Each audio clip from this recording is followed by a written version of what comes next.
লন্ডনে প্রধান উপদেষ্টা ডক্টর ইউনূস ও তারেক রহমানের বৈঠকটি দেশকে স্বস্তির বার্তা দিয়েছে, এমন মন্তব্য করেছেন উপদেষ্টা সৈয়দা রিজওয়ানা হাসান। দেশের যে কোনো সংকট সংলাপের মাধ্যমে সমাধান সম্ভব বলেও মনে করেন তিনি। আর স্বরাষ্ট্র উপদেষ্টা জানিয়েছেন, নির্বাচনের সময় যে কোনো পরিস্থিতি মোকাবেলায় প্রস্তুত আইন শৃঙ্খলা বাহিনী। সচিবালয় ঈদের ছুটির পর প্রথম কর্মদিবসে আলাদা অনুষ্ঠানে এসব কথা বলেন তারা।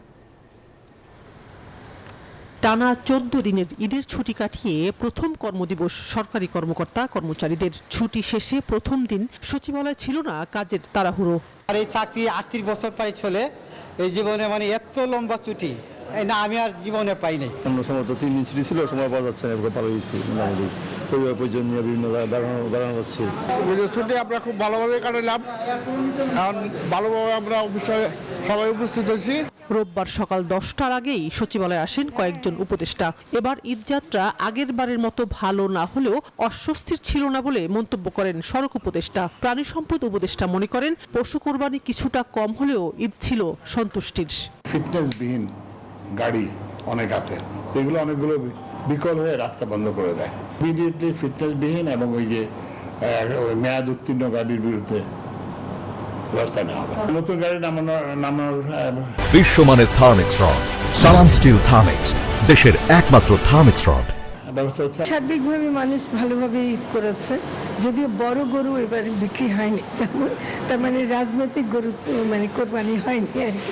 যারা উপরের দায়িত্বে থাকে তাদের কিন্তু ছুটি বলে কোনো কিছু থাকে না। এদিকে সরকারের মুখপাত্র উপদেষ্টা সৈয়দা রিজওয়ানা হাসান বলেন, প্রধান উপদেষ্টার সাথে লন্ডনে তারেক রহমানের বৈঠক দেশকে দিয়েছে স্বস্তির বার্তা। তবে কোনো দলের এ নিয়ে ভিন্ন মত থাকতে পারে। পরিস্থিতিটা বেশ স্বস্তিকর মনে হচ্ছে। হ্যাঁ, আর এখন রাজনৈতিক দলগুলো তার অবস্থান থেকে কথা বলবেন। রাজনৈতিক দলগুলো প্রধান উপদেষ্টার ব্যাপারে যদি কোনো কথা বলেন, এটা প্রধান উপদেষ্টার সাথেই ওনারা নিশ্চয়ই কথা বলবেন। রাজনীতি বলেন, নির্বাচনী বলেন, গণতন্ত্রই বলেন আর সংস্কারই বলেন, প্রত্যেকটাই ডায়ালগের মাধ্যমে আগাতে হবে। আমি সেই জন্য ডায়ালগটা হচ্ছে এটাকে একটা সুসংবাদ মনে করি। আর স্বরাষ্ট্র উপদেষ্টা বলেন, নির্বাচনী আইন শৃঙ্খলা রক্ষায় প্রস্তুত সব বাহিনীর সদস্যরা। নির্বাচনের ডেটটা তো ফিক্স করবে নির্বাচন কমিশন, ওনারা যেই সময় ফিক্স করবে আমরা মনে হয় আমাদের আইন শৃঙ্খলা বাহিনী ওই সময় তারা প্রস্তুত।